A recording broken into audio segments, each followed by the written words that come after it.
Hello friends, welcome back to our channel. আশা করি তোমরা সকলেই ভালো আছো, আমরাও খুব ভালো আছি। তো আজকে যাচ্ছি হলো আমি একটু জলপাইগুড়ি যাচ্ছি।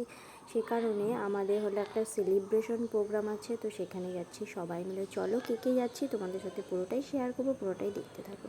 তো এই যে আমরা গাড়িতে উঠে পড়েছি, এই যে আমরা এখন বের হয়ে গেছি। তো চলো তোমরা ভিডিওটা দেখতে থাকো, আশা করি তোমরা পুরোটাই বুঝতে পারবে। তারপরে এই যে আমরা গাড়িতে যাচ্ছিলাম, অনেকেই যাচ্ছিলাম, এদিকে ট্রেন যাচ্ছিলো, তাই আমি একটু ভিডিও করলাম। তো এখানে হলো আমরা টিকিট কাটার জন্য এখানে সবাই এসেছি। তো ওখানে প্রবেশ করতে গেলে আমাদের প্রথমে টিকিট কাটতে হবে। তো এখানে আমরা টিকিট কেটে নেব। এটা হলো রবীন্দ্র ভবন, জলপাইগুড়ি। তো এখানে সবাই মিলে দাঁড়িয়েছিলাম টিকিট কাটার জন্য, যে টিকিট কাউন্টারে ওখান থেকে এখানে টিকিট কেটে নেব। তো এখানে সবাই দেখো, আমরা এখানে সবাই মিলে তারপরে এখানে আমরা টিকিট কাটার পর তারপরে আমরা সবাই ভেতরে যাব। এই যে টিকিটটা আমি কেটে নিয়েছি, সবাই কেটে নিয়েছি টিকিট। তো এই যে টিকিট কাটার পর এই যে আমরা এখন যাব ওইখানে ভেতরে। সামনে সবাই আমরা কিছু এখানে গেটের সামনে ফটো তুলে নিচ্ছিলাম, আর সবাই টিকিট কাটছিল, সবাই ব্লগ বানাচ্ছিল। তো আমিও ব্লগ বানাচ্ছিলাম, এই যে ভিডিও করছিলাম। দেখো এখানে সবাই ফটো তুললাম। আর ভেতরে গিয়ে জাস্ট কি বলবো, কি সুন্দর দেখতে, খুব ভালো লাগছে স্টেজটা দেখতে। চারিদিকে লাইট, সবাই মিলে ভীষণ আনন্দ করেছিলাম, ভীষণ মজা করেছিলাম। তারপরে যে প্রোগ্রাম শুরু হয়ে গেছে, তো চলো তোমরা কন্টিনিউ দেখতে থাকো।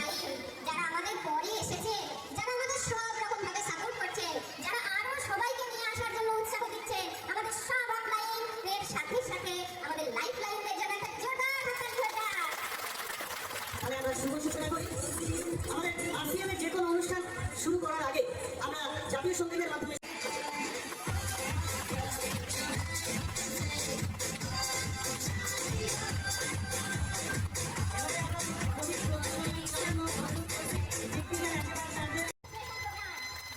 এখানে সবাই মিলে প্রদীপ জ্বালাচ্ছে, আর সবাই আমরা করতালি দিয়ে উৎসাহ করছিলাম।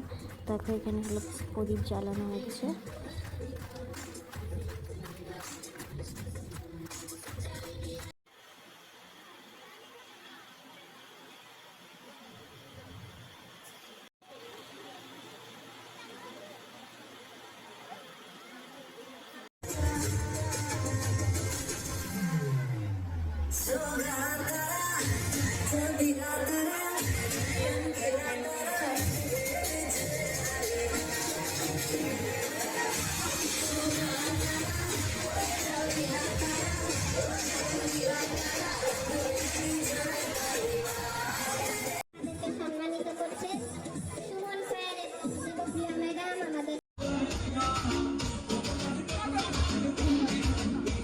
দিনের শেষে হাই গাইস, এই যে দিনের শেষে রুটি খাচ্ছি, পেটে একদম ভোগ জ্বলে যাচ্ছে, কিছু উপায় নাই করার। 5টা ভোগ না রে, খিদা।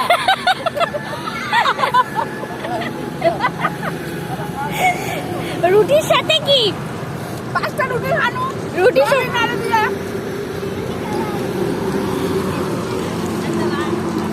আরে বাবা, এই যে আপনি কাছে ছাড়ি। হ্যাঁ,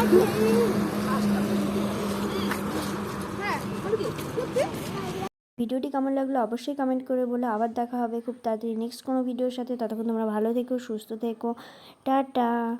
আর চ্যানেলটিকে সাবস্ক্রাইব করে দিও, আর ইউটিউব থেকে দেখলে চ্যানেলটি সাবস্ক্রাইব করে দিও, ফেসবুক থেকে দেখলে পেজটি ফলো করে দিও।